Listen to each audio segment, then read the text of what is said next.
Ce militaire-là qui fait la garde rapprochée de Ouattara, je t'appelle aujourd'hui, je ne te connais pas, mais tu es un Ivoirien. Toi qui es auprès de Ouattara, tu le gardes, il a confiance en toi à un moment donné. Il faut dire que la patrie a besoin de toi. Les Ivoiriens ont besoin de toi. Les Ivoiriens sont en train de mourir à cause d'un seul homme. Vous qui êtes les gardes de corps qui êtes devant, à côté de Ouattara là-haut, il n'y a pas un Ivoirien à côté. Donc tous ceux qui entourent Ouattara là, c'est que des étrangers.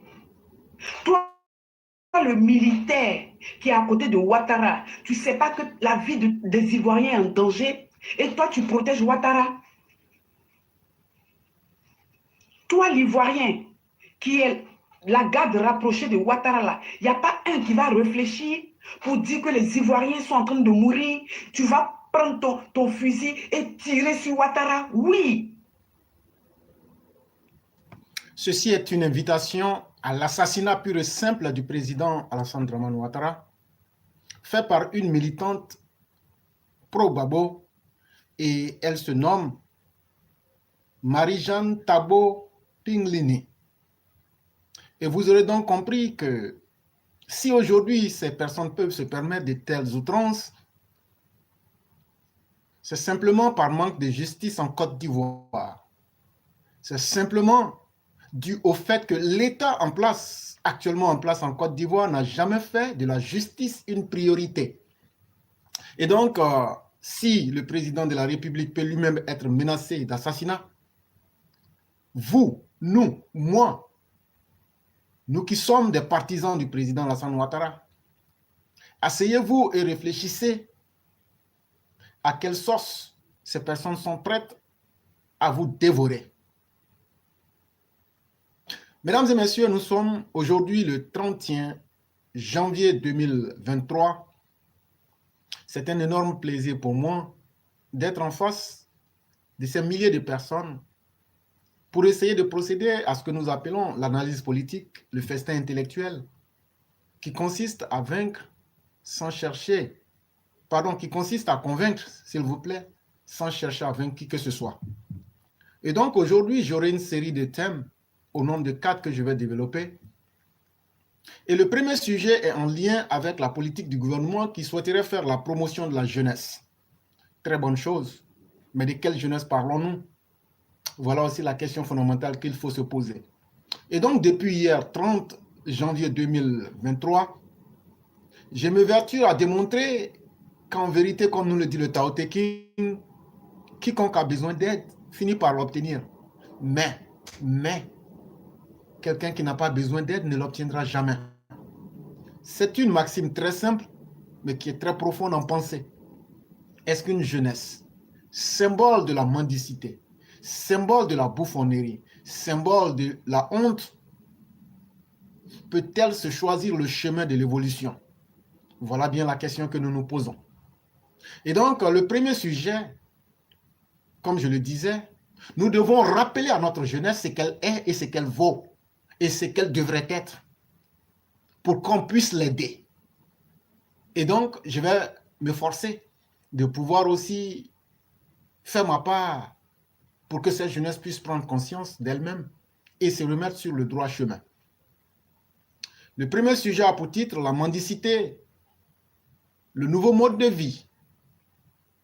Doumbouya Aboudarrahmane, qui s'est pompeusement et à coup de renfort publicitaire nommé l'opère d'Aloa sur les réseaux sociaux, en a fait son métier principal, la mendicité, puisque c'est de lui qu'il s'agit. Tendre la main pour recevoir d'un généreux gracieusement quelques pièces sonnantes ou des billets de banque sans le moindre effort. Et le sieur, l'opère d'Aloa, a fait des émules. Il s'est désormais attaché les services de plusieurs autres semblables, formant une équipe d'avec lui pour mendier. Prêt à l'accompagner dans sa sale et honteuse besogne, on les a tous vus draper des t-shirts tambour en main, tous sous l'effet de la drogue de la mendicité, criant et rampant au pied du sieur Sidi Mokhtar Dambélé, alias Roi 12-12, venu du Mali. Une honte exposée aux yeux de la communauté internationale. Une hideuse face de la jeunesse ivoirienne exposée à la face du monde. Avec la complicité des forces de l'ordre présentes en ce lieu, c'est-à-dire l'aéroport Félix Houphouët-Boigny, ces forces de l'ordre garantes de la loi qui auraient dû punir de tels actes désolants, encore désolants. Cette nouvelle jeunesse ivoirienne, elle sort d'une autre école que la censure pénale devrait vite fermer, car le code pénal ivoirien interdit et punit sévèrement l'acte de mendicité. Une fois installé sur la terre abidjanaise, l'homme d'affaires malien, Roi 12-12, est envahi par tous les artistes ivoiriens, des plus soudards aux plus respectés et idoles de la jeunesse ivoirienne. Chacun vient prendre sa part de la soupe populaire. Oh honte! Le plus désolant réside là. Voir des artistes comme Serge Beno prendre part à ce jeu humiliant laisse désormais à désespérer. La plaie est profonde. Il est temps d'agir. Quelle Côte d'Ivoire veut-on ainsi construire et laisser à la génération future? Celle des partisans, des moindres forts et de la main tendue? L'État doit siffler la fin de cette récréation. Elle a trop duré. Voir des Ivoiriens qui hier empêchaient tout artiste malien de se produire sur le sol ivoirien sans que nos 46 soldats, pris en otage par les dirigeants du Mali, ne soient libérés, les admirer ainsi, ramper au pied d'un homme d'affaires malien, s'explique difficilement. La conscience morale a du mal à comprendre ces agissements. Et il faut mettre cette mendicité galopante qui ne fait rien d'autre qu'humilier la Côte d'Ivoire. C'était un article de Sam Wakouboué. Ce qui est encore plus intéressant avec cet article, non seulement la bouffonnerie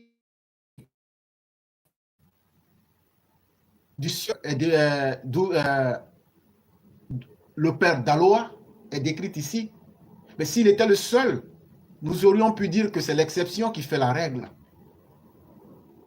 Malheureusement, cela, je veux dire la bouffonnerie, la marque même de la honte,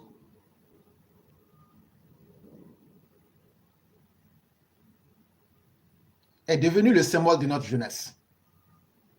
En d'autres termes, aujourd'hui en Côte d'Ivoire, pour devenir célèbre, c'est la bouffonnerie qui devient la marque caractéristique de notre jeunesse. Rien de sérieux n'est pris aujourd'hui en estime. Et cela nous conduit à désespérer de l'avenir de notre Côte d'Ivoire. Et je vous donne ici des exemples pour vous convaincre davantage. Lorsqu'on a affaire à des individus des plus ridicules comme Ange Ezalé Apia, que beaucoup connaissent sous le pseudonyme de Ange Faro ou Tonton Soirée, Monsieur Soirée, un individu toujours exploité, mais jamais récompensé. Un individu qui ne dégage aucune valeur morale, intellectuelle ou quelconque, mais aujourd'hui qui fait la fierté sur les plateaux de télé en Côte d'Ivoire. Il n'est pas le seul. Souvenez-vous aussi de Dali Dago Aristide, celui qui se fait appeler Pancho le Gater, ou avant, lorsqu'il traînait dans les bars, Pipi le Wiss, Celui-là même qui est un individu sans dignité. Parce que là où la dignité et l'honneur s'arrêtent, lui, il est prêt à s'humilier. Et ne serait-ce qu'à voir comment il est devenu le bouffon des services de roi 12-12, vous finissez par comprendre que pour Pancho le Gatter ou Pipi Lewis, pour lui en tout cas, la dignité et l'honneur s'arrêtent là où il y a de l'argent. Et c'est très triste si ce sont les modèles que nous devrions donner à notre jeunesse. Mais il n'est pas le seul. Comme je le dis, la liste est extrêmement longue et c'est ce qui nous fait peur. Souvenez-vous de la mascotte du ministre de la Promotion, de la Jeunesse, de l'Insertion professionnelle et des services civiques, Mamadou Touré. Le fameux boyou Hugues Martial que beaucoup connaissent comme étant Dougoutigui. Cet individu qui n'a de mérite que d'avoir mis du savon sur sa face et qui a eu aussi son temps de gloire dans cette même Côte d'Ivoire et sponsorisé même par M. Mamadou Touré. Quelle honte! Et que dire de Jean-Michel Niagne, alias Mikou Ize Ize? Cet individu ventripotent, perdu par la politique de son propre ventre. Cela est très triste. Carrément à l'image de Doumbia Abdraman, alias le père d'Aloa, ces deux individus sont les prototypes de l'homme qui soit né après la honte. Mais ces gens font la pluie et le beau temps dans une Côte d'Ivoire où les mérites, où les valeurs, où les compétences n'ont pas droit de citer. N'oubliez pas aussi Tonton Kouakou, celui-là même qui a tout le prototype d'un villageois perdu en pleine ville avec son chewing-gum légendaire dans la bouche. Cet individu qui inspire la honte dans tous les sens, mais aujourd'hui qui fait la fierté en Côte d'Ivoire. Et n'oubliez pas aussi Mackenzie, friand des sensations fortes, avec une propension à la consommation des boissons frélatées comme le koutoukou, le kalao, le vodi, le tchapalo, dans les bistrots qu'il affectionne tant et qui ont fini par lui tracer un chemin. Et le koutoukou a fini par réaliser une merveille dans sa vie en faisant de lui une star.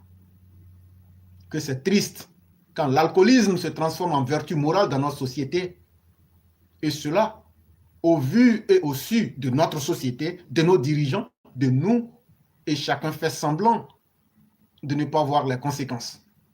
Mais ça ne s'arrête pas là, le drame ivoirien. Qui ne se souvient pas de Dame Edoxy Yao dans l'affaire Dubaï Port-à-Poti, où certaines de nos sœurs se faisaient transformer en toilettes humaines et des riches habitants de Dubaï pouvaient donc se servir d'elles comme des objets sexuels et faire tout ce qu'il y a d'imaginable, d'inimaginable. Et sous le prétexte les plus fallacieux, ces filles sont devenues des modèles et donnent même des conseils à notre jeunesse. Qui ne connaît pas Dame Emma Loès, qui se dit détentrice de spa ou de boutiques bizarres, qui, ma foi, rapporte des millions par jour, mais vous ne verrez jamais un seul client. Tout le monde sait ce qui est derrière. Qui peut se mentir à lui-même que la prostitution, dans tous ses sens, ne fait pas les beaux jours en Côte d'Ivoire? Et ça ne nous inquiète pas. Lorsqu'on voit la pauvre dame, Gouledei Désiré Dolores, alias Dési Dokui, dans ses outrances les plus absolues à la pudeur, sur un agent de la police nationale en exercice de ses fonctions. Cela nous rend extrêmement tristes et fait peur pour l'avenir de la Côte d'Ivoire. Et donc, dans ce décor, il ne faut pas être étonné que Marie-Jeanne Tabo Pinglini vienne à inviter à l'assassinat pur et simple du président Alassane Ouattara. Parce que si nous construisons une société des antivaleurs, il faut être prêt aussi à encaisser les conséquences sans en avoir honte. Et ce qui est le plus lamentable dans cette histoire, c'est que demain, nous viendrons ici nous plaindre que l'Occident nous exploite. Nous ne rendons pas notre jeunesse intelligente. Nous n'encourageons pas les valeurs. Nous n'écoutons pas le message qui peut sauver l'Afrique et nos pays. Mais demain, nous serons les premiers à dire que le monde entier nous exploite. Pendant ce temps, et pendant le temps que nous encourageons des gens comme des Emma Loès, des Edoxy Yao, des Mackenzie, des Tonton Kwaku, des Henri Michel Niagne ou Mike Ouzi, pendant le temps que nous encourageons des gens comme des Dougoutigui, pendant le temps que nous encourageons des gens comme les Pancho Le Gater, pendant le temps que nous encourageons des gens comme les Anges Faro Faro, chers Ivoiriens et chers Africains, sachez que ces modèles de la honte que nous encourageons, les jeunes des autres continents, que ce soit le continent américain, le continent européen, le continent asiatique, les autres jeunes des autres continents que je viens de citer sont actuellement, en ce 31 janvier 2023, en train de réfléchir et de se disputer la partie noire de la Lune, ou bien même en train de payer des parcelles sur la planète Mars. Et pour certains même, actuellement, ils sont en train de faire des recherches sur les zones habitables dans les zones des exoplanètes. Les exoplanètes là, ça, notre système solaire là, les planètes qui sont là, eux, ils ont déjà fini avec ça.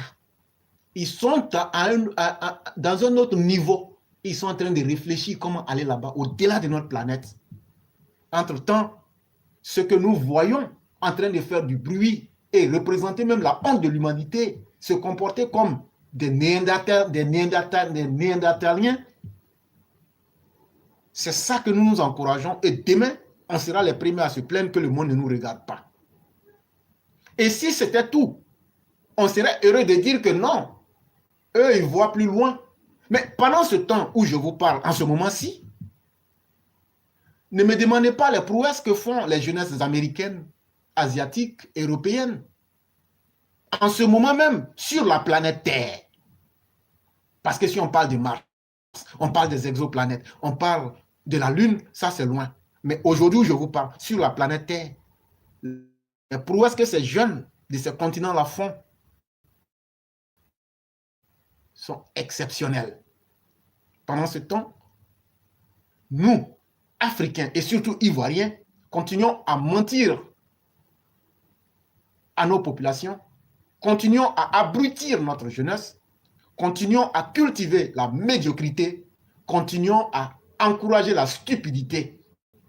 Et demain, on se retrouvera dans des églises, dans des temples et dans des mosquées pour demander à Dieu de nous sauver. Le comble du ridicule. Sujet numéro 2. Leçon du Covid à ne pas négliger. S'il y a bien une leçon que l'Afrique a tirée de la pandémie du Covid-19, c'est indubitablement la fragilité de ces dispositifs et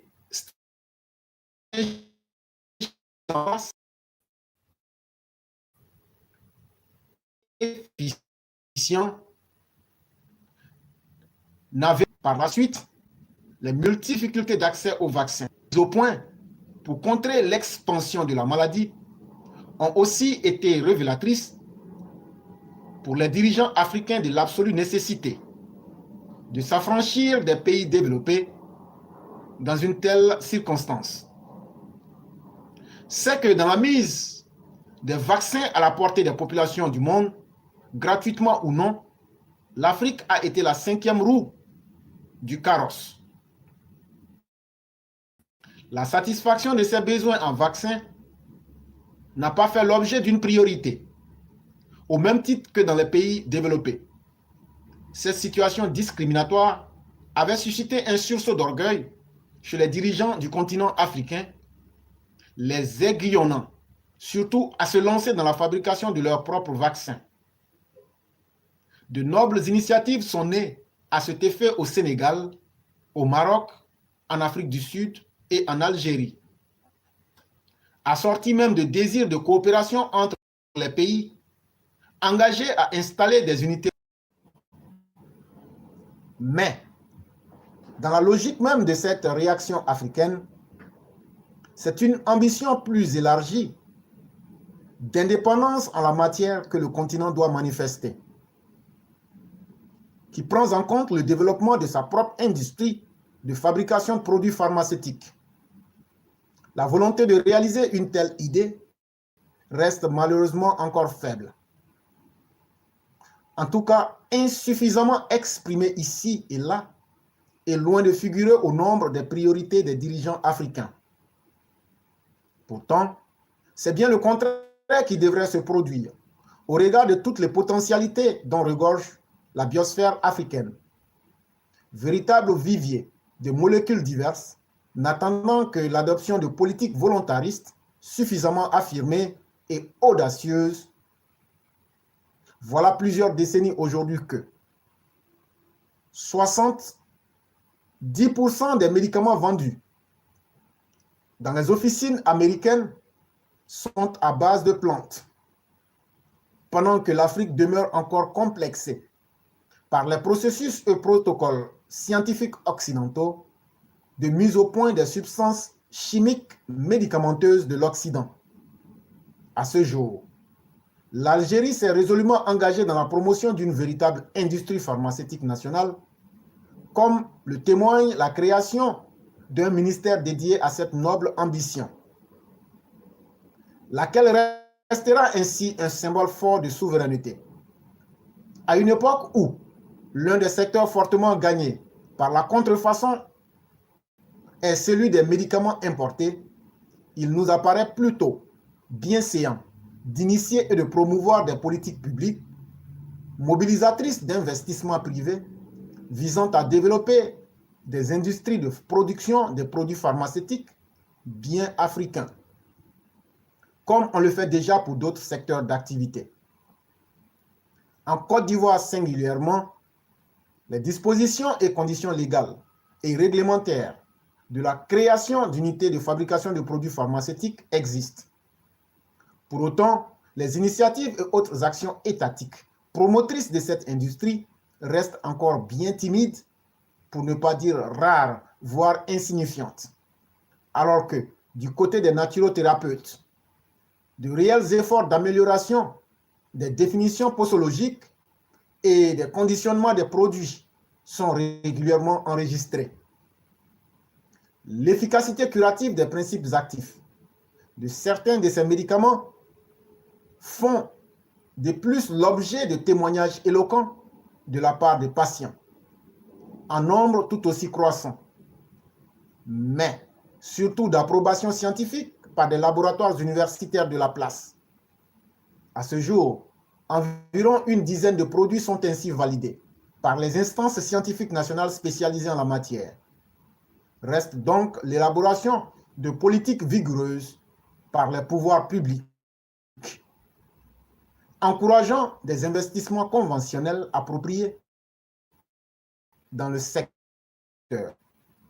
Bien sûr, tout en gardant la vigilance absolue contre l'apparition des unités clandestines qui prétendent fabriquer des produits pharmaceutiques d'origine occidentale, mais qui en réalité ne sont que de viles et dangereuses entités de contrefaçon, comme celle récemment démantelée à Bingerville. C'était un article de notre frère Moussa Ben Touré. Et, chers Africains, posez-vous la question, avant le contact avec l'Occident, est-ce qu'il n'y avait pas des pandémies qui arrivaient en Afrique? Et ça a toujours été le cas. À certains moments de l'évolution humaine, on va assister à une montée de certaines maladies, mais les Africains, c'est-à-dire nos ancêtres, s'en sont toujours sortis. Quand ils comptaient sur eux-mêmes, ils avaient la solution. Et même l'article nous parle de la posologie. Mais je suis très heureux de dire à celui qui a écrit l'article, il l'a fait dans un très beau esprit. Les posologies de nos médicaments africains sont connues. Moi qui vous parle, les médicaments africains, je ne connais pas tout. Mais en fonction des besoins et de la méthodologie, je peux clairement détailler certains médicaments que je connais et vous donner leur posologie. Et les noms et les quantités. C'est un exemple que je vous donne. Mais le vrai problème de l'homme noir, tant qu'on est devenu une civilisation d'hommes distraits, tant qu'on nous-mêmes nous sommes mis au rabais, tant que nous n'avons pas confiance en nous-mêmes, nous ne pourrons jamais arriver à quelque chose de positif. Nous ne pourrons rien faire pour essayer d'être nous-mêmes. Voilà le vrai problème de l'homme noir. Aujourd'hui, l'Occident nous parle des produits bio. Aujourd'hui, l'Occident nous parle de retourner à la nature. Dans le même temps que ils ont compris ce que nos ancêtres avaient compris il y a plus de 3000 ans et veulent revenir à cela.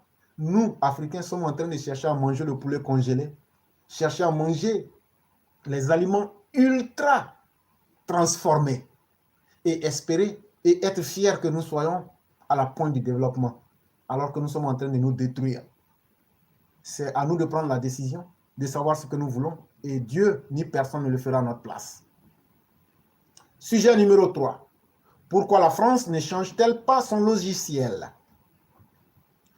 Lorsque le Premier ministre par intérim du Mali a délivré à la tribune des Nations Unies son discours incendiaire dans lequel il qualifiait la France de junte entre guillemets, tout en s'en prenant aux présidents ivoiriens et nigériens ainsi qu'à la CEDEAO, il s'est trouvé des centaines de Maliens vivant à New York pour l'acclamer et l'accompagner à son hôtel comme un héros. Il en fut de même à son retour à Bamako, où une foule immense est sortie pour l'accueillir comme un guerrier qui revenait victorieux d'une grande bataille. Au moment où il tentait d'évincer son prédécesseur du pouvoir à Ouagadougou, l'actuel homme fort du Burkina eut la bonne idée de dire que son adversaire s'était réfugié sur la base militaire française. Une foule de jeunes gens, arborant des drapeaux russes, sortis de je ne sais où, envahit les rues et s'en prit aux intérêts français. Il eut par la suite plusieurs manifestations qui demandaient le départ de la France et surtout de ses soldats. Le dirigeant de la junte militaire burkinabé vient d'accéder à cette exigence en demandant aux Français de retirer leurs forces armées du Burkina Faso. Vox populi, vox Dei, dit l'adage latin. La voix du peuple, la voix de Dieu. En d'autres termes, la voix du peuple est la voix de Dieu. Mais voici la vraie histoire de cet adage.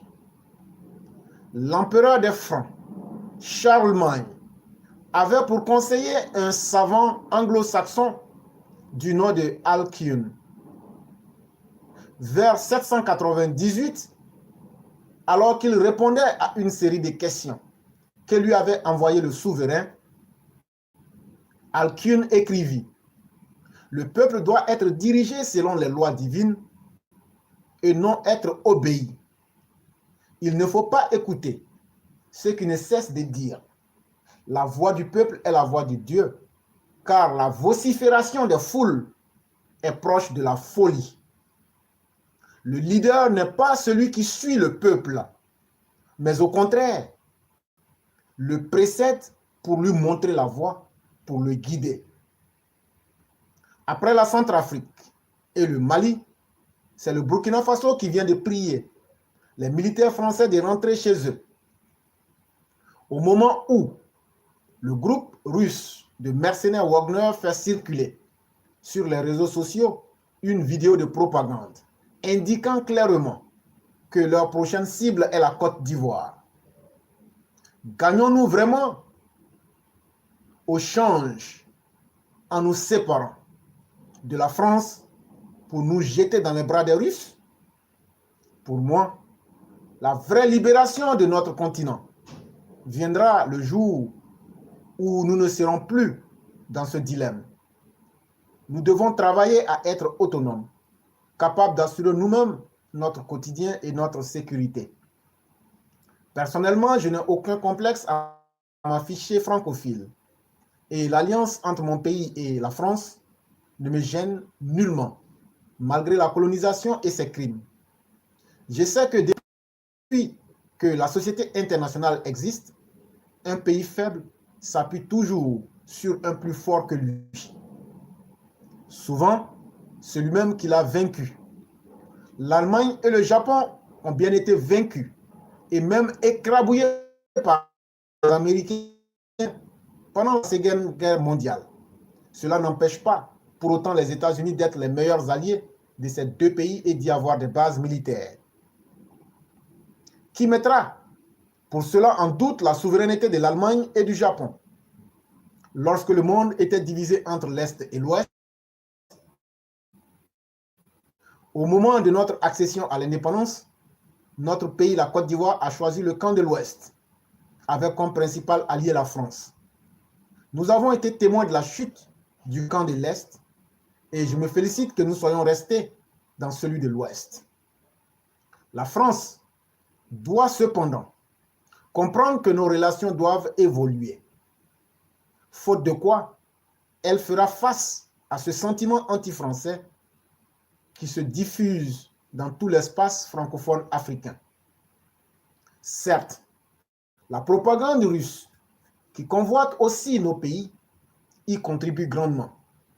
Mais tant que la France ne comprendra pas que nous ne sommes plus des enfants et que nous ne sommes pas ses enfants, elle ne fera que paver la voie pour les Russes. Pourquoi n'y a-t-il pas de sentiment anti-britannique dans les ex-colonies anglaises? Peut-être parce que la Grande-Bretagne a su se retirer de ces pays et ne se croit plus obligée de chercher à régler leurs problèmes à leur place, d'adouber ou d'excommunier tel ou tel chef selon qu'il plaît ou non. La France doit aussi sortir de certaines ambiguïtés dans la lutte contre le terrorisme. Je n'insulterai pas la France, ni mon intelligence, en insinuant que ce pays soutiendrait les terroristes qui sévissent dans le Sahel, comme l'ont fait les Maliens. Mais si j'étais un citoyen lambda de l'un de ces pays, je m'interrogerais sur la pertinence de la présence militaire française quand on voit comment le terrorisme s'est répandu dans tous ces pays depuis que les Français y sont arrivés avec leurs soldats et tous leurs moyens technologiques. Si la France ne change pas de logiciel, de nombreux chefs africains n'auront pas d'autre choix que de suivre la Vox Populi. C'était un article de notre père Venance Conan tiré de Fraternité Matin du 30 janvier 2023. Mesdames et messieurs, nous terminons avec le sujet numéro 4. Et comme vous l'avez su, Simone Babo demande sa part de la rente viagère. Et vous connaissez la position de la plateforme Éclaireur Pro Vérité quant à ce qui est relatif à la rente viagère. Et je dirais même que nous sommes les seuls à avoir expliqué et à avoir démontré l'aspect pervers de cette rente qui n'est que, en réalité, une prime au gangstérisme politique, qui n'est qu'une prime pour martyriser davantage le peuple et pour sacrifier l'avenir même des générations à venir. Mais ce qui est le plus intéressant, le plus simple que chacun peut comprendre, la rente viagère, en réalité, c'est un deal entre les hommes politiques pour essayer de mettre en danger l'avenir même de la Côte d'Ivoire. Mais comme malheureusement les Africains n'aiment voir que le danger avant d'en avoir peur, on ne veut jamais réfléchir et anticiper. On se dit, de toute façon, il faut laisser les choses se faire. Et le père Alexis Diet a écrit un article et il va dans le même sens. Et c'est par cela que nous allons donc terminer. Et l'article a pour titre « La revendication indue des rentes viagères, le signe emblématique de la corruption politique ». Un vrai chef politique pense moins à défendre ses intérêts particuliers, à revendiquer ses rentes et ses émoluments qu'à servir la cité dans l'abnégation de soi, à défendre l'intérêt général et le bien commun. Les rentes viagères récompensent, au terme de sa fonction, l'action d'un acteur politique ou d'un chef d'État qui a véritablement assuré son office dans le sacerdoce et dans la responsabilité. Elle devrait être refusée à tout chef politique qui a dévoyé sa fonction, qui a servi ses propres intérêts particuliers au détriment des intérêts de la population. Les rentes viagères devaient être refusées à quelqu'un comme Laurent Gbagbo, qui a divisé la nation ivoirienne, qui a été un fauteur de guerre, qui a été une personne qui déserta au final ses responsabilités et se défaussa sur des tierces pour ne avoir à répondre de ses actes et de ses fautes. La propension d'un chef politique à revendiquer que ce dernier a toujours d'abord et principalement servi son ego, sa volonté de pouvoir et de piment de rente viagère. En cet égocentrisme, insigne le pouvoir et nous sommes toujours là pour apporter le peu que nous savons. Merci à tous ceux qui suivent nos émissions et qui nous aiment. Nous vous souhaitons le meilleur pour demain, qui sera le 1er mars 2000. Donc le 1er février, s'il vous plaît, 2023. Que Dieu nous maintienne dans ses grâces.